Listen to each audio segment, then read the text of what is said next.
अखेर वाल्मिक कराड यांच्यावर खुनाचा गुन्हा दाखल। संतोष देशमुख हत्या प्रकरणातील प्रमुख आरोपी असलेले सुदर्शन घुले व विष्णू चाटे यांचा मोबाईल डाटा रिकव्हर करण्यात CIDला आले यश।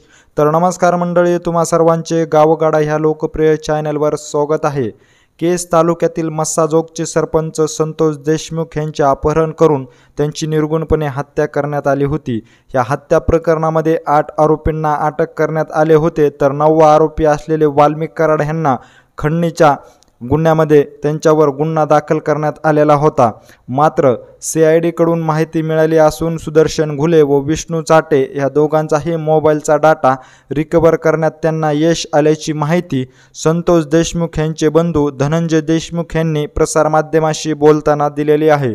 संतोष देशमुख यांच्या हत्या प्रकरणाला जवळपास 60 दिवस लोटले असून यातील तपास यंत्रणा गतीने चालत असल्याचे पाहण्यास मिळत असून संतोष देशमुख यांना मारहाण करीत असल्याचा व्हिडिओचा डाटा हा सुदर्शन घुले यांच्या मोबाईलमध्ये असल्याचे संशयित माहिती तपास यंत्रणेला होती। मात्र आता सुदर्शन घुले यांचा संपूर्ण मोबाईल डाटा रिकव्हर करण्यात CIDला यश आल्याची देखील माहिती सूत्रांकडून देण्यात आली असून विष्णू चाटे यांचा मोबाईल जरी गायब असला तरी मात्र त्यांचा मोबाईल डाटा रिकव्हर करण्यात देखील CIDला यश आल्याची देखील माहिती आता समोर येत असल्यामुळे आता वाल्मिक कराड यांच्यावर अखेर खुनाचा गुन्हा दाखल करण्यात आलेला आहे।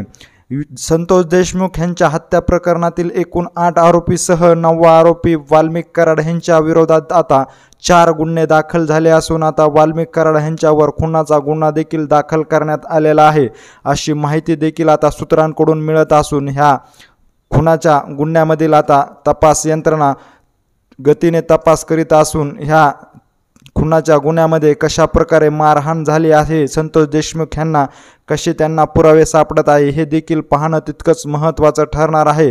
विष्णू चाटे, सुदर्शन घुलेसह वाल्मिक कराड यांनी कशा पद्धतीने संतोष देशमुख यांचे जीवन संपवले आहे हे देखील पाहणं तितकंच महत्त्वाचं ठरणार आहे।